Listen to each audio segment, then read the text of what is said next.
Let's get the microphone going. And we're live, ladies and gentlemen. Welcome to Monday night from this little corner of YouTube land. Everyone face front. We're starting off with a new week of new streams.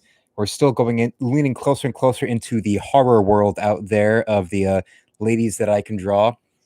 If you're a new viewer out there, please stick around and subscribe, because for the next hour, you're going to see me as I ink a piece. And for those returning viewers, let's see them gradually come in and introduce themselves in the chat. And now let's start. Tonight, only for your viewing pleasure, the mistress of evil, the epitome of evil, the mistress of Santanico Pandemonium of From Dusk Till Dawn, as played memorably by Salma Hayek with very little clothing and a very large boa around her body. Yes, this is what I'll be doing tonight. Let me just get my camera framed in place as we go along.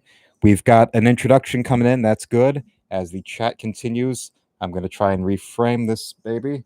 That's good. And show you off the tools I'm going to be using tonight.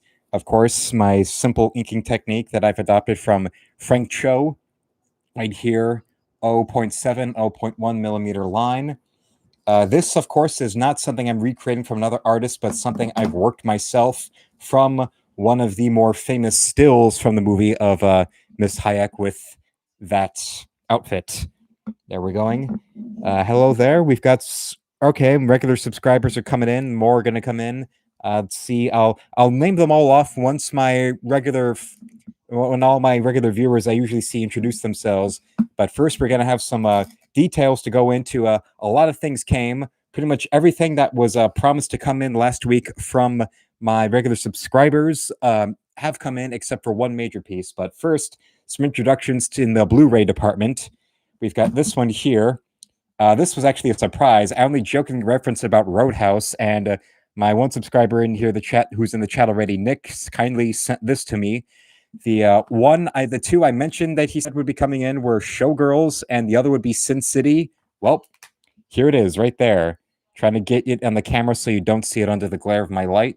There they are right here. And a little surprise. And someone else sent in, I don't know who, but right here, the film I said was one of my favorite films of all time. The film I said that if I ever got a Blu-ray player, it would be the film that I would be able to, it would be the first one I would want to see. Life Force, the brilliantly insane vampire alien softcore porno horror film from the one and only canon films of the 80s. It's supposedly this is a copy. When I looked it up, there's only 10,000 copies of this that exist, and I'll show you the jewel casing here. It's like a nice little wraparound painted poster like they had in movies used to have back in the day.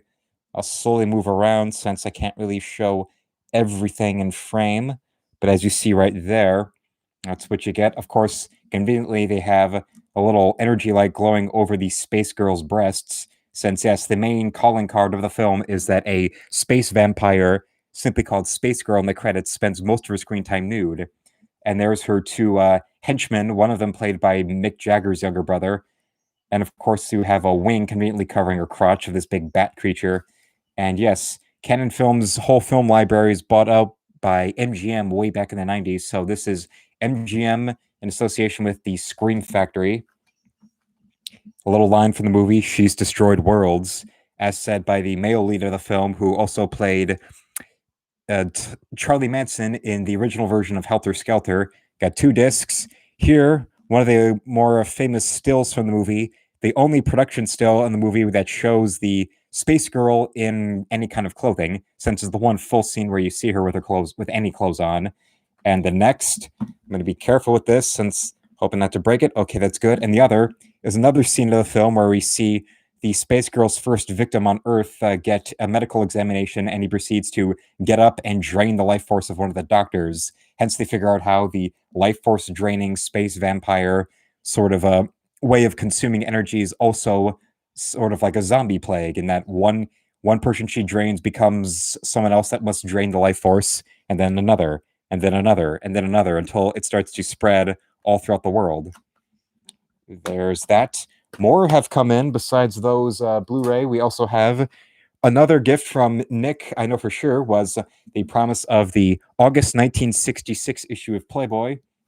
And yes, I will be using this for my Thursday regularly scheduled time lapse. I will be doing a female superhero out of this somehow, but up in the corner here, 75 cents this was on the newsstands there in August 66. And for Nick, as he got it for me off of eBay, it was over $10, which for a nearly 60-year-old magazine, that's a very, very competitive price, especially since it's very much intact, very much solid, except for the bit of the discoloration up here, and includes a little, if you like it for the articles, we've got an article called The Death of God, as well as the further adventures of Secret Agent Oi Oi 7 and Promise of Jane Fonda and the Buff back in 1966 when that was an appetizing sight. What else we've got is a gift from my Amazon wish list from my subscriber Relentless. A gift for you. Put my thumb over her name, over her Christian name, we'll say. And yes, the ticket there. We've got the Fantastic Four omnibus of the Mark Waid and Mike Wieringo run.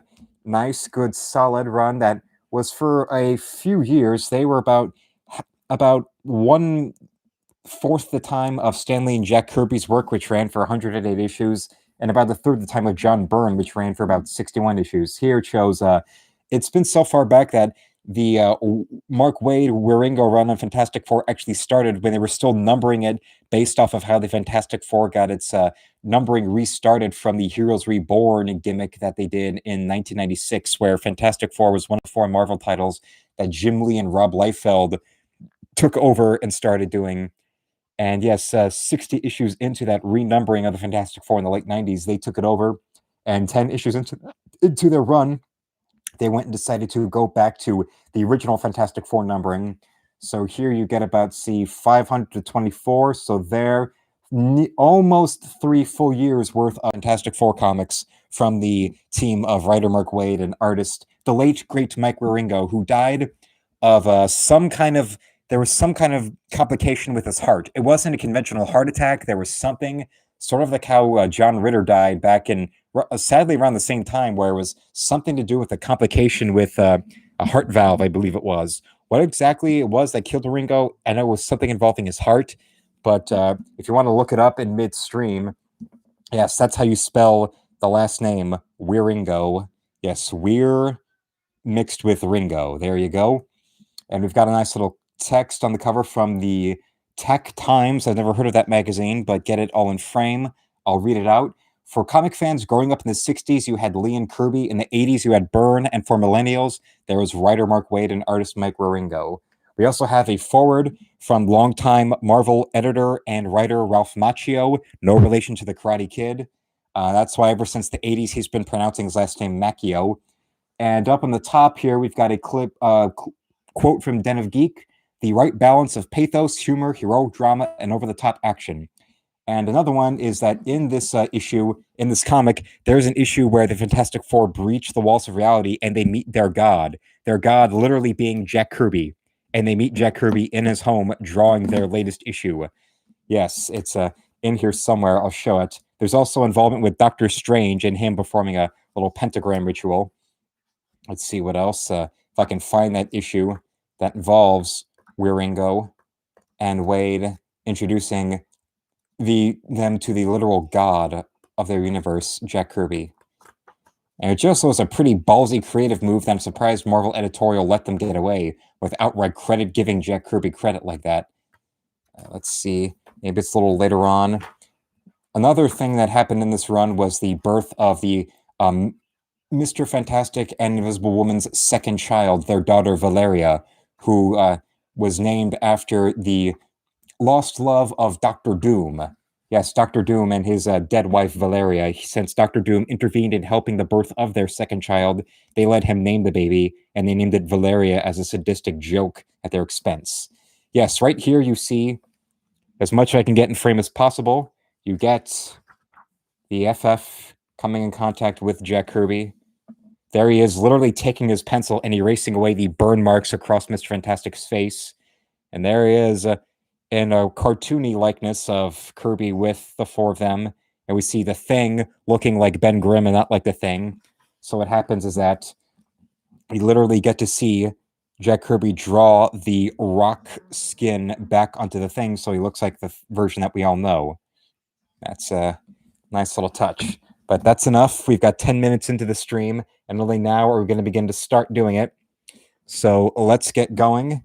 Let's have some fun. And my subscriber who sent me the Fantastic Four Omnibus Relentless hasn't showed up yet, so we'll be going in. And now, but I'll still start with some mentions of what we got going on. We've got introductions from Mildred, Christopher, Nick, others coming into the stream. That's good.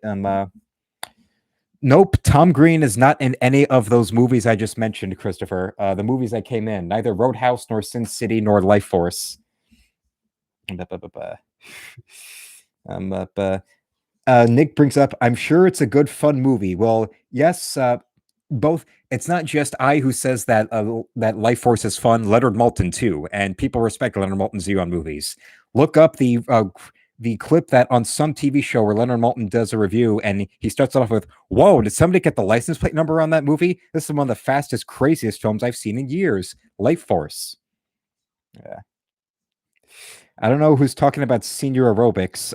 I don't do senior aerobics, but that's something else Christopher's saying to play around. Nick says, apparently it's similar to the movie Species. Oh, yes. Species definitely is a film that is eerily similar to Life Force, except I like Life Force better because it cuts the crap and goes straight to, yep, we've got a horny space babe who's here to drain men, so let's just have her be naked. Let's not even bother with clothing. I appreciate just the blunt force. We need tits in this movie. Honesty of that. And supposedly Menachem Golan, who was one of the two heads of Canon Films at the time, was hands off with the production. But one of the few real stipulations that he demanded on the film was that the space girl had to be naked for all her screen time. So they obliged. It was. We got some talk about Queen of Cats. Apparently, yes, Mildred referring to herself as the Queen of Cats because she always says hello with a cat in the house. As I don't know if the whole family would enjoy Life Force or Roadhouse, so and we don't have. I'm pretty sure my room with my TV is the only place where we have room for the Blu-ray player, and we've even agreed that that's where it's going to be hooked up. Here's one. We've got a little mention of Jack Kirby literally being the Fantastic Four's god in the Wade Waringo run. Kirby is god of the FF. LOL. Yes, he is. He is the god of them. He is the god of the new gods over at DC. And I still appreciate Nick sending me the big slipcase hardcover of the first volume of Kirby's Fourth World. That's certainly beautiful to behold. It's not even the issue of Superman's pal Jimmy Olsen, where the center is a crossover of Superman and Jimmy Olsen meeting Don Rickles, is brilliant when done by Kirby. And yes, Don Rickles as in the Mr. Potato Head from Toy Story.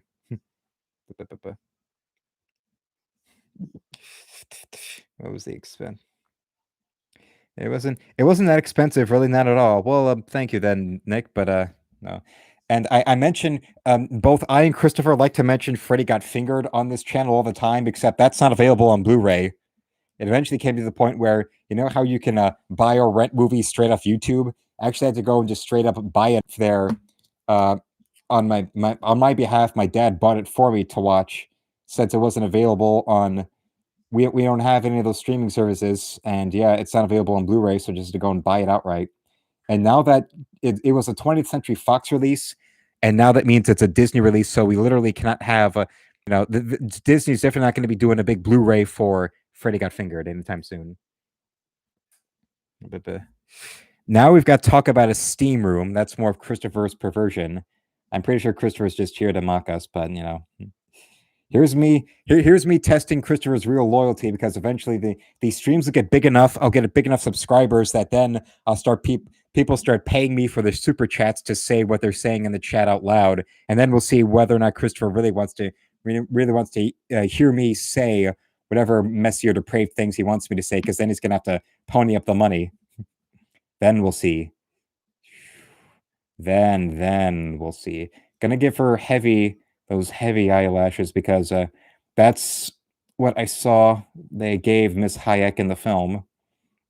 I also remember having the DVD From Dusk Till Dawn and loving it. And it was one of the few times I actually listened to a commentary for a movie, audio commentary, and they actually got Tarantino to do that, since Tarantino doesn't do commentaries for his own films. And he was joking during the audio commentary for Salma Hayek's boat lap dance. He talks about how like Clooney was teasing him about if in the scene where you see Clooney when she goes up to the table where there's Clooney and Tarantino and Harvey Keitel finishing the dance, and how in it Miss Hayek has her back turned to Clooney while she's pouring tequila down her foot into Tarantino's mouth and then sticking her foot right in his mouth because that's his big thing. And he's like, "Yeah, you get to lick tequila off Salma Hayek's foot while I got to fight a giant rat."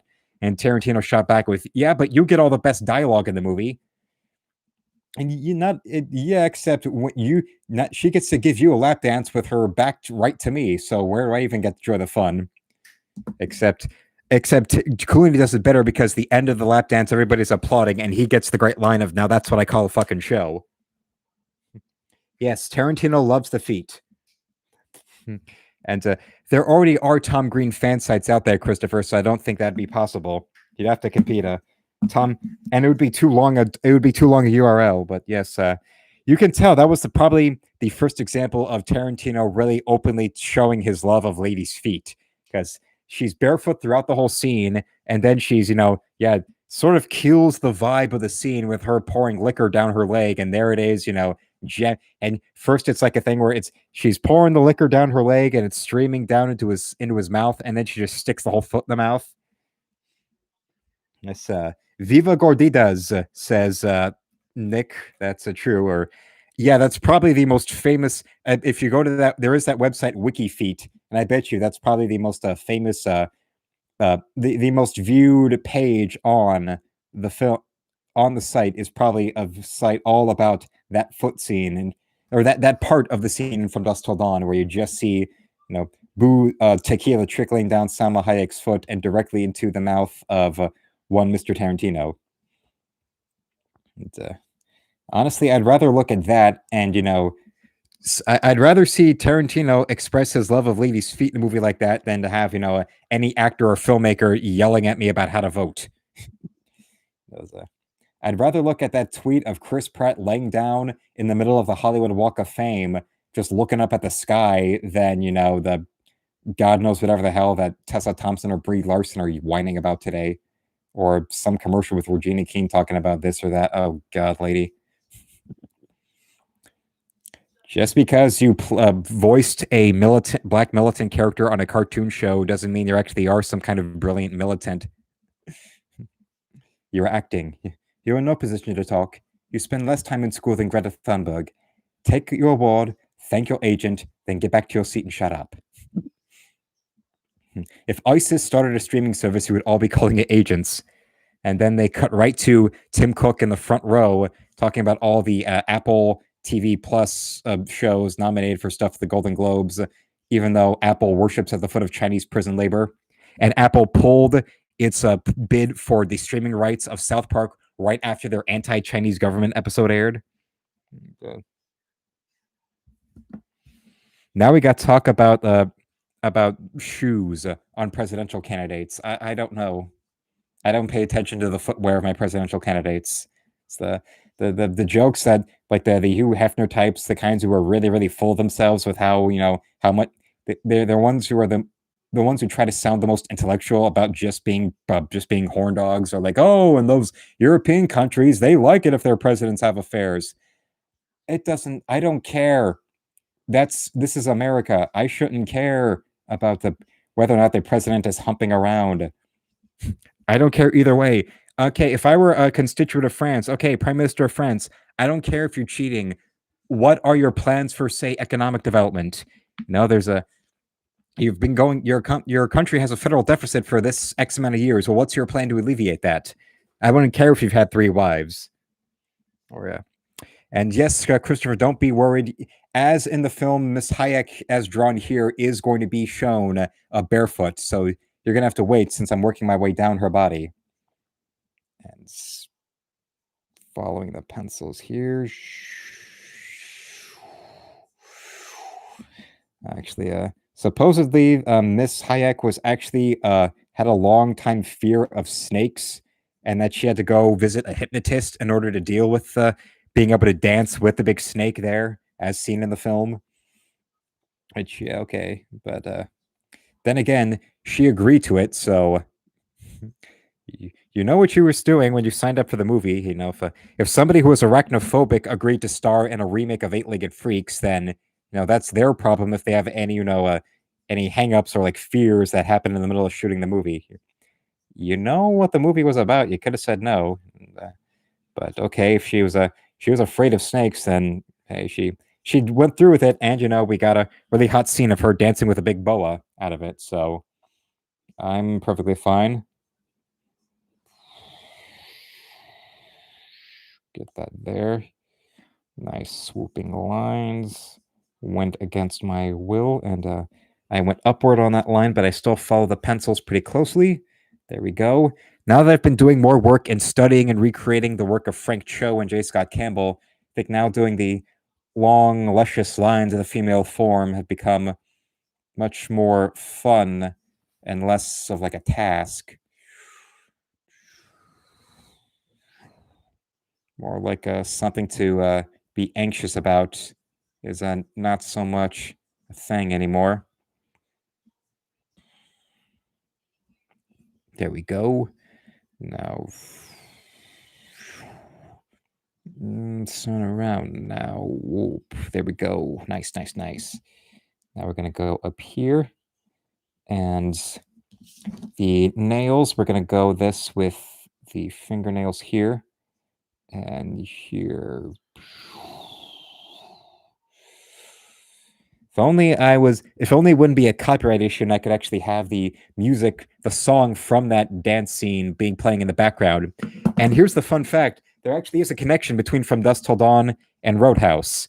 In the opening of Roadhouse, you see Swayze doing his work at a upscale kind of a club that still needs him, to take charge of everything. And the band playing in there, if you look at the frontman for that band was also him, and he would eventually go and form a different band later on. That band, Tito and Tarantula, would wind up being the band that you see at the Titty Twister in From Dusk Till Dawn, performing that song that is playing as Miss Hayek is doing her little lap dance. And they even did a music video for it. There were a couple of songs that were recorded for the film, and each of them had a music video. One of them was a ZZ Top song, and the Tito and Tarantula song that played during Hayek's scene was a song that the music video is mostly just her scene, with like a few clips of something else or out of context clips from other parts of the movie shot in. But they were wise in making the video mostly her scene with that boa. No, there enough. If you think it's too much about the male gaze, if it bothers you too much of seeing a sexy lady with a snake doing a dance for the men, you don't know what real female problems or female oppression is. Get a job. If you're bothered by this or by the Sports Illustrated swimsuit issue or by Margot Robbie's hot pants and Suicide Squad, you're not a feminist. You're just an erotic narcissist. There we go. Now get the hand there, and we're going to make the arm disappear upwards.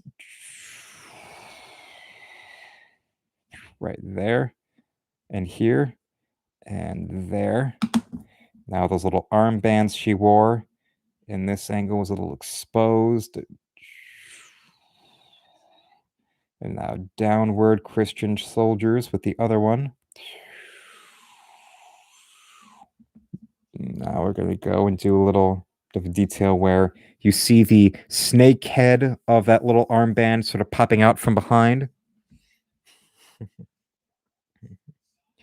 Don't worry, we're detail. The devil is in the detail. So, little sort of a Mexico Day of the Dead ornate skulls as the clips of her bikini straps here. At least the scene was very memorable. But yes, I also noticed that this is the other film that was directed by Robert Rodriguez that was marketed heavily on a hot lady doing a stripper dance, except you never actually see her doing any stripping. Yes, we don't get to see Salma Hayek nude in a film where she's playing a stripper. And it wasn't like she was against doing nudity when she was in Desperado the year before and we saw her nude.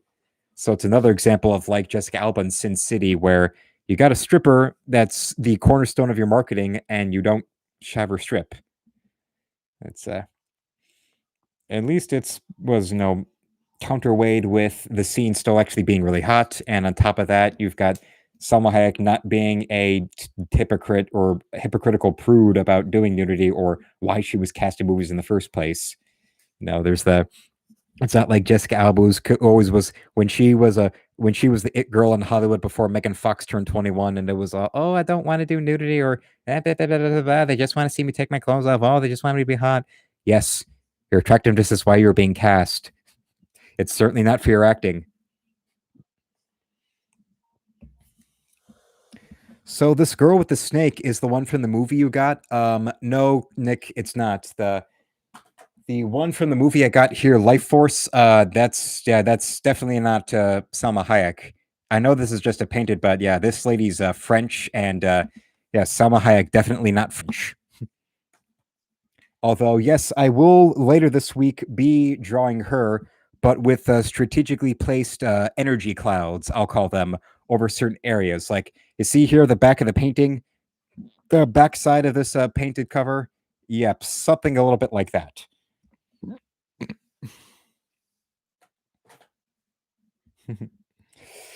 Okay, now where we're gonna go back? Yes, here. Now we've got the other skull here. The skull that keeps going in. Right there. Yep. Got plenty of famous sexy ladies to draw for the Halloween time. Trying to think what else. There was another film, a vampire comedy from the 80s with Gina Davis that I remember seeing as a little boy and thought was I remember how she looked, but I think that movie would be too obscure. So probably not be drawing her anytime soon. I already said before, and I will be keeping with my promise of doing the creature from the Black Lagoon, and his lady love, as played by the late Julie Adams. Yes, and her legendary white one piece.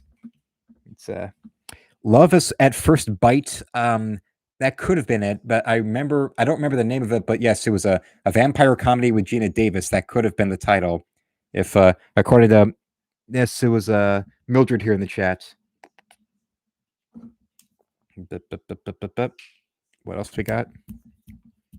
No, nope. That's you're thinking of Lauren Hutton was in a vampire comedy with Jim Carrey, and Love at First Bite was not the name of it. That was a comedy from the 70s with George Hamilton as the vampire, but I'd have to look it up. I just remember that it starred Gina Davis and that she wore like a very like Elvira-ish sexy costume with a bow tie. But it's like it made, but the bow tie, and she had bow tie and cuffs. It made her look like a Playboy Club bunny on Halloween with a Dracula cape. It was kind of goofy, but I remember the movie being really funny, and things like there's some like teenage boy who's like slowly becoming vampiric. So he's ordering groceries for his like parents, and he goes to the butcher and he orders like a gallon of pig blood. And then when he gets home, all he does is just drink this pig blood all by himself when his parents aren't around because he doesn't want them to see what's happening. They don't want him to see the transformation. Yes, open wide mouth. There we go. And there we go here. Yes, sleek, high arched. Right there. And now here. Another funny thing was I don't know how many fans of Married with Children there were out there, but another 80s horror comedy that came out that was very popular was called Fright Night. It was best known for the leads were Roddy McDowall and Chris Sarandon. Chris Sarandon from either Dog Day Afternoon or The Nightmare Before Christmas. He was the lead voice in Nightmare Before Christmas. There he plays the evil vampire villain of the film. And yes, Roddy McDowall is this Vincent Price inspired horror host who's the one who tries to hunt him. And except the main protagonist of the film is really this like like generic like neighborhood teenage boy.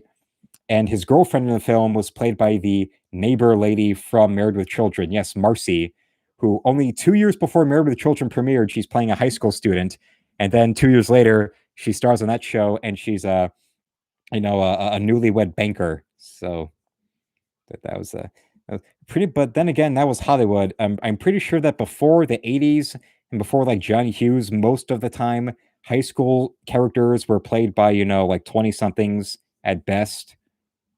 I think the Mickey Mouse Club, they had actual teenagers. I'm trying to think of what else. Like,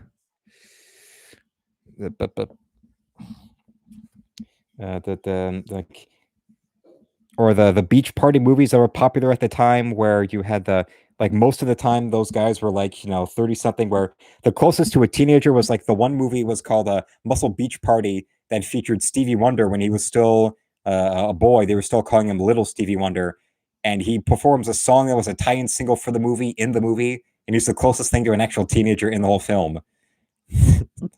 And he was like 12, I think. So that's a little fun fact for all of you out there. Yeah. And of course, later on, Scream and the whole revival of the slasher that was from when Scream came out to about, say, the year 2000. It was high school students again. And I'm pretty sure that I Know What You Did Last Summer came out the next year. And I think Jennifer Love Hewitt actually was teenage. She actually was 18 when that came out. And yeah, that's about it.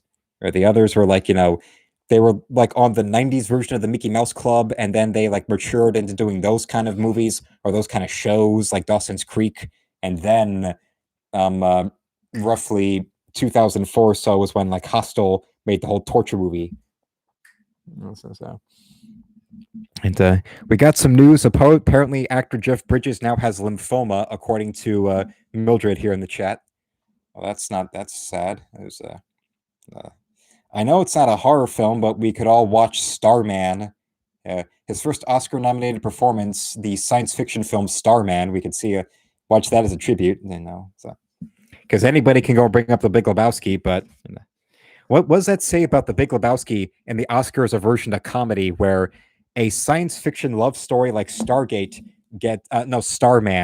gets more Oscar attention than The Big Lebowski did, which was a film from the Coen brothers. Right after they won all the Oscar gold for Fargo. I don't get it. Yeah, I don't get that. Or let's go here.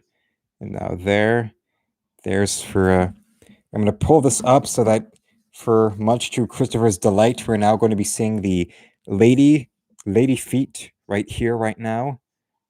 4, 5 right there. And now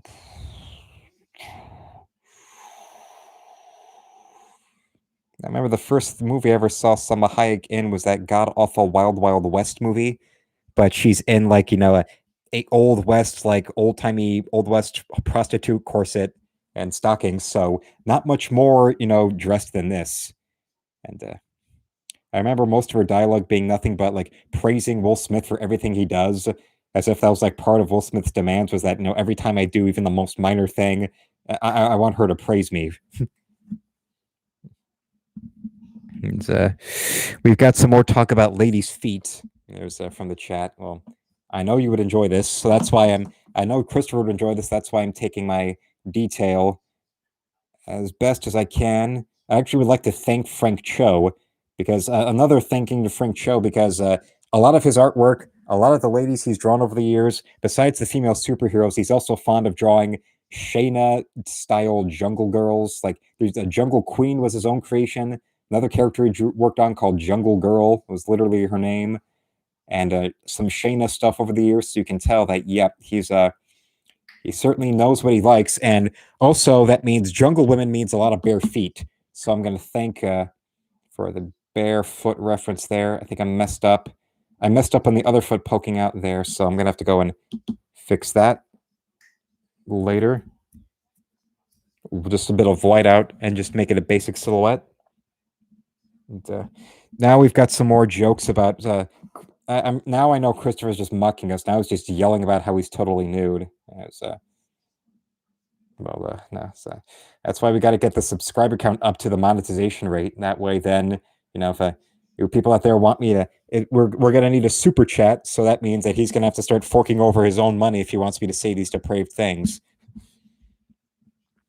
But yes, apparently Christopher is gonna already has the lotion ready for talking about not for Salma Hayek dressed in her her sexiest outfit in all of her filmography, but because of her bare feet.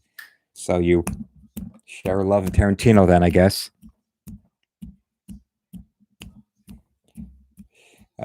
No, Christopher, I don't want you to zoom what you're doing. You can't zoom right now because I don't have that. Right there, a little tone in her leg. Sort of goes from the leg muscle up through the groin and to the abdomen there. Connected into that area. And there we go. I think I messed up a bit. I was trying to make that line consistent and it broke a little. Now that we've got that done, let's move up back to the rest of her body and start contouring, which is essentially what we're doing. That's what the oh no, we're not quite done with the contouring because we still have her bra to do. Right there, as you'll see. Basic contour this way. There. And now up here, gonna do a little bit of a frayed texture. And down here, right there. Now, interior detailing. The lines, the sort of like a sort of accordion folds. I noticed looking in the photo, you see these sort of accordion kind of folds in the fabric of her bra. So I'm going to be trying to render that in what's going on here. Okay, that one. And this one. And now opposite direction on this way. Oh, there.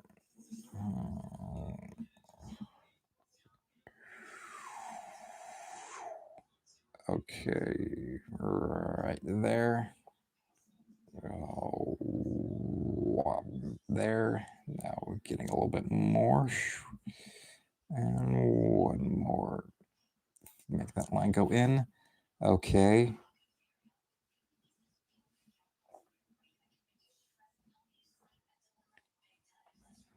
Nice.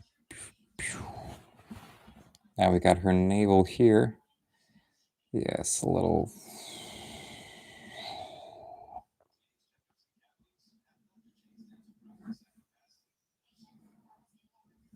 A little bit of tone to her stomach.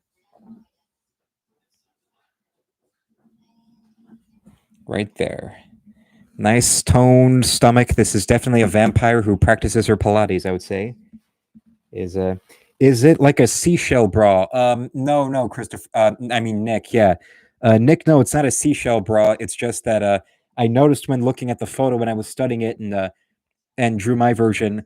I noticed that yes, the bra that Salma Hayek's wearing in that scene has this kind of like folded kind of texture to the drapery, that whatever drapery or fabric it's made out of.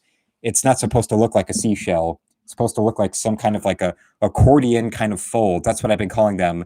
Almost like you could take the sides right here and fold it up one end of her bra to the other and just like fold it in, and you'd see all the fabric kind of bursting out from between the frame, like a, her being so busty that she would need some kind of vampiric underwire bra to, hold up her, D cup.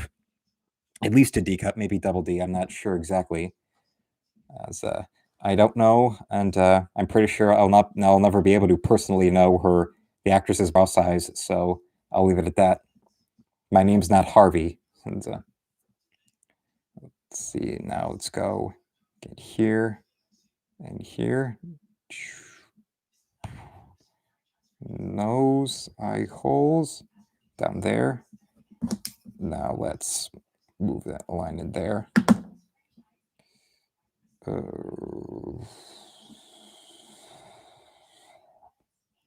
Now right there. Get all these the contour lines of all the spots on the body of this here boa. I did that texture by the technique here was I simply used for the skin on the color version regular yellow and then put in yellow ochre in those spots and just try to draw in this little texture here on the color version. Yes, there's the color version there, as I did. The skin tone I simply achieved with the light suntan Copic marker. And I think I got her skin tone. I think the choice of skin tone came out successfully, comparing it to what Miss Hayek's skin tone really looks like. Going in here, going in there. Okay. All right. Now this case here. Right.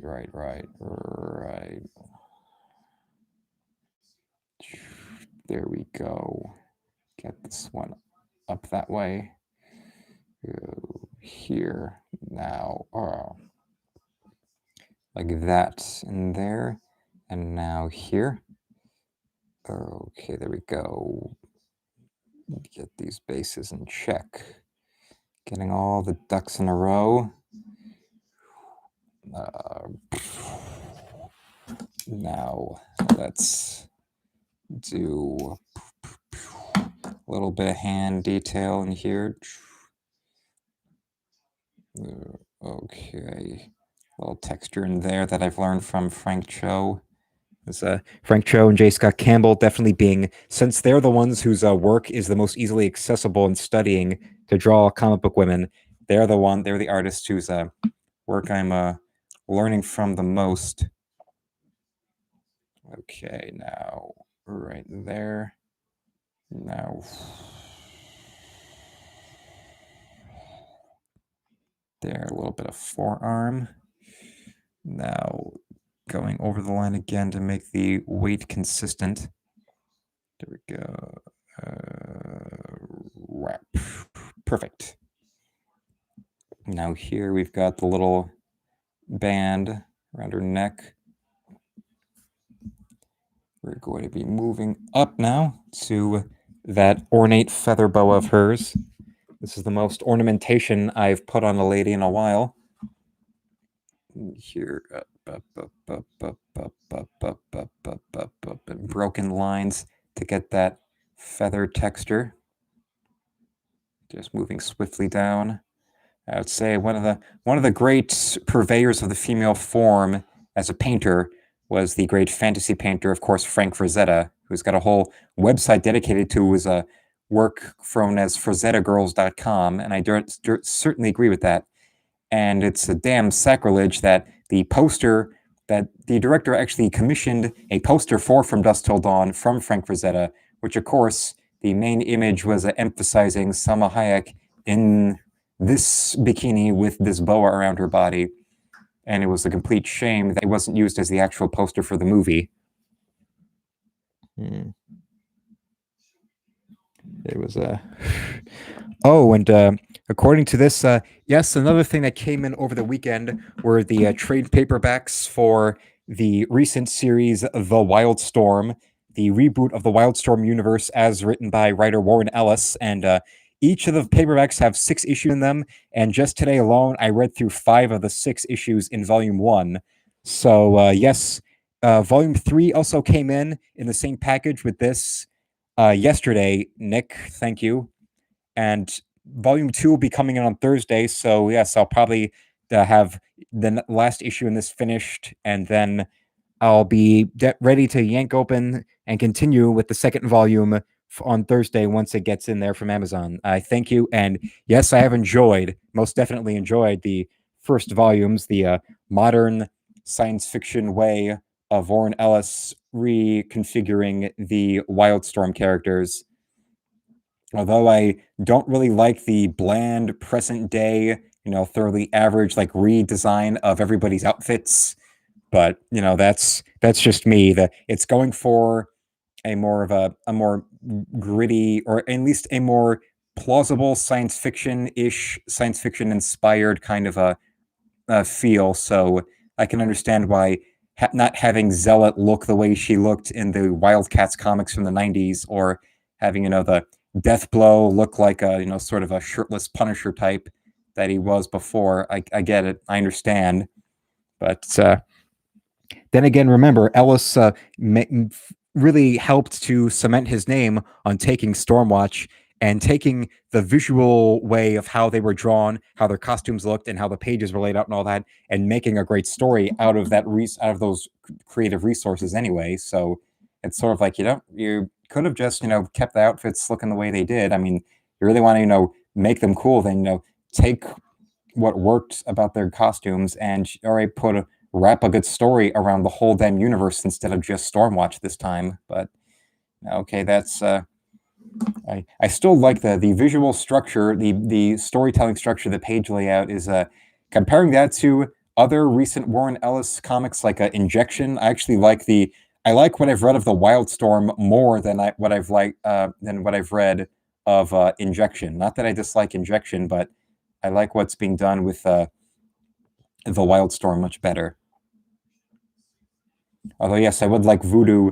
I would like the backstory of Voodoo to be the way it was in the back in the days of the original Wildcats, where she's a cherubim warrior whose day job is being a stripper. A stripper superhero created before Barbed Wire was introduced the next year. It was literally the year before Barbed Wire was introduced as a part of Dark Horse's Comics Greatest World line of superhero imprint. Let's see, what are we doing here? Okay, now doing little bits of spots in here.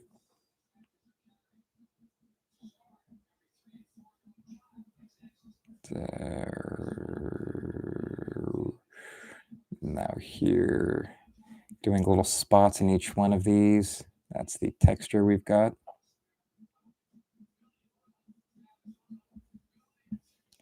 Yeah, gonna work our way down to get a little bit of a rough. She's a vampire, she likes it rough, so we're gonna be trying to do some kind of rough texture into Miss Hayek's feathers.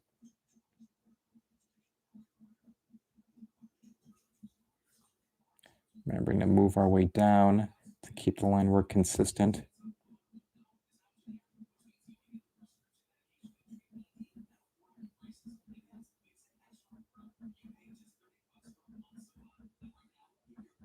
There we go. Now this is the stuff that gets really, you're lasering in your attention, and then it becomes it's like all sections, all sectors of your brain are focusing on trying to keep these details consistent. So your verbalization becomes less active. So you have to fight it in order to be more communicative when you're doing streams like this, in order to keep the audience engaged in what it is you have to say by maintaining something you have to say. Also stopping to move the camera down a bit more so you can get more of her lovely body in there. And what do you think out there of the tone in her stomach, if whether or not I rendered that any well? If I rendered it well or well enough, or if I could have done better? What do you, the audience, think? If I should have, if I could have done it better, and that I should make a note of that for next time.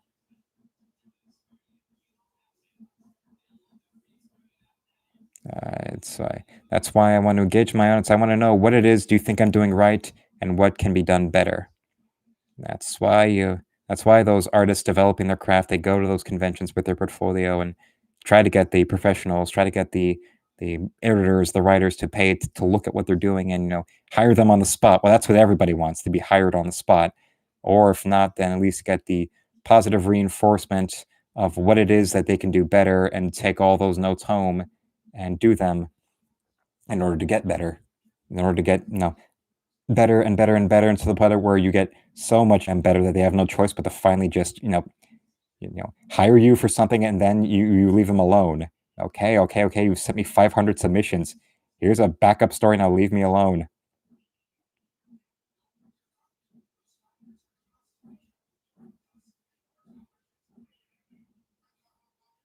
There we go.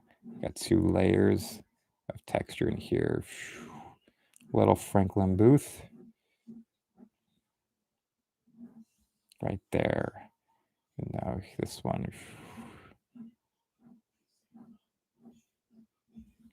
There we go. Now, gonna leave that negative space in there and there. So now it's a matter of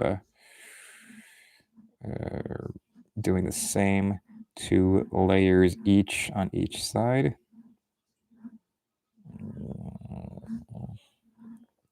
Now we're going nice and consistent on this side here.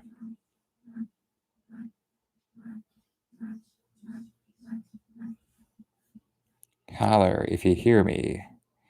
You see here, Santanico Pandemonium? You may be the mistress of the macabre, but I'm a genetic freak. So when I see you in the ring at sacrifice, everybody has at least a 50% chance of winning.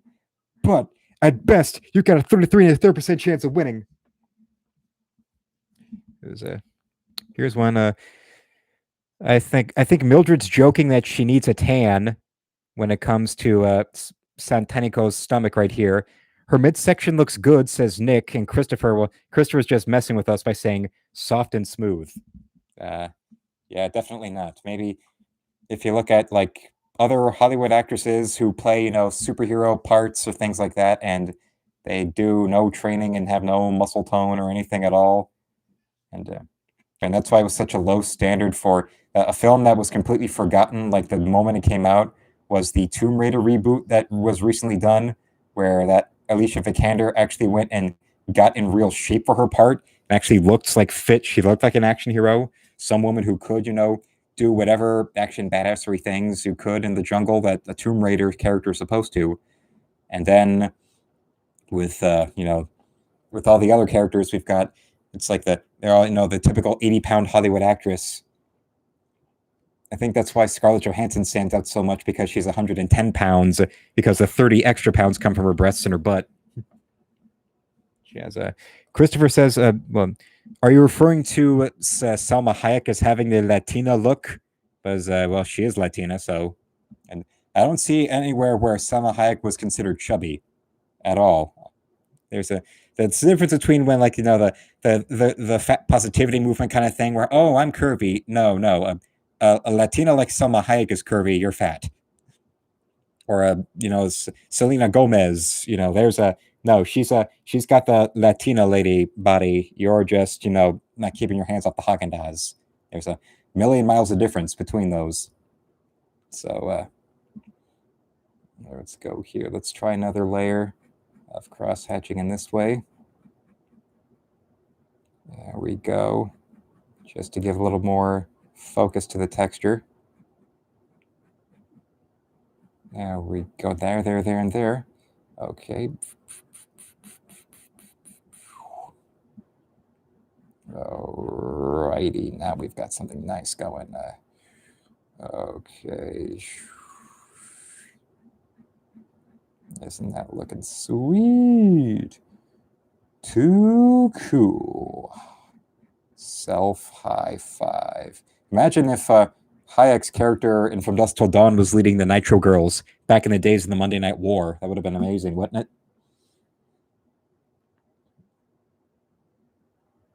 Yeah. Now then, all the Nitro Girls were vampires. There's a story. She's now somebody's calling her a Mexican Chibito. Wrong. You're definitely wrong.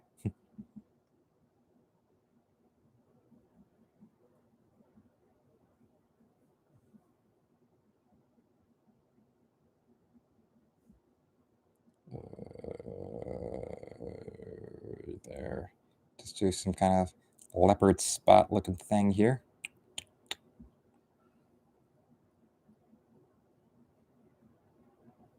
There and there and there. Now we're going to go in with the brush here and put in some detail on her hair as that lovely Latina raven mane, which we're going to keep consistent on her appearance in this illustration.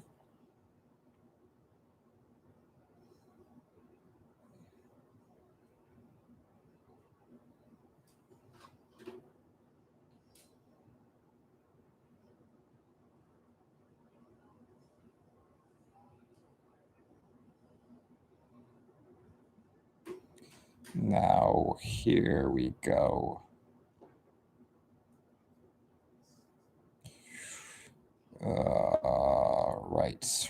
Right. Now, let's get down to business with the rest of this. Imagine if instead of the freaks, the freaks that Scott Steiner would carry, that would come out with him to the ring, instead of his freaks, he had this Hayek right here alongside his peaks. Have you ever drawn like a fat character like the Blob from the X-Men? No, I've never drawn the Blob from the X-Men, Nick. Or he also suggests someday you should draw a piece like multiple superheroes fighting each other.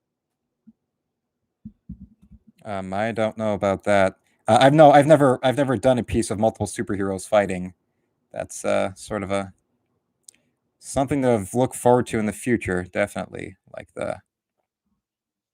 Like that great piece in Civil War, that great page in Civil War of Iron Man and Captain America launching Iron Man's launching his weapons at Captain America, who's deflecting them with his shield.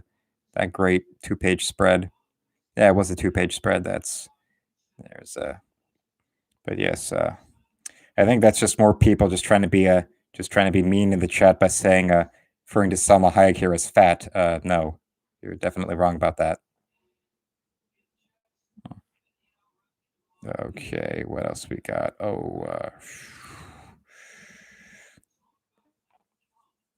Okay, getting that around the contour of the hair.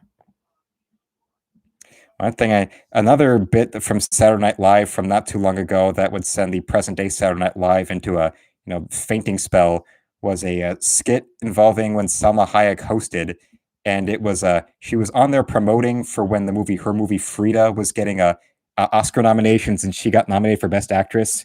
There was a bunch of political style attack ads about the movie Chicago, and trying to imply this actor supports terrorism and all that, and then she would come on camera and say, I only have one thing to say to you. Frida is a movie that doesn't support terrorism. Or there's a bit of saying, now we'd like to correct you. Renee Zellweger is not a man in a dress. And then Hayek walks in the frame and screams, look at her dancing. There's the dong right there. She can't win Best Actress. She's a dude. Remember, everybody, vote for Frida. That last bit was paid for by Salma Hayek with crinkled up dollar bills and a money order. Oh boy. Ricky Gervais would be laughing, and every employee for MSNBC would be fainting. Would be either fainting or going into a violent killing spree for hearing somebody say that. Now let's go in this way. Got a last bit of strand of hair left. Okay. Now. Getting that in there. Okay. Okay.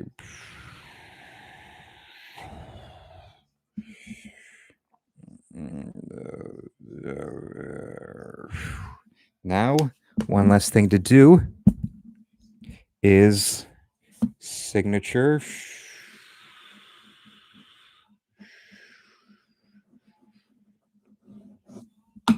And with that, we have ourselves a finished Santanico Pandemonium. Thank you all for watching, and tell me below what you think in the chat or in the comments below if you're watching this later on.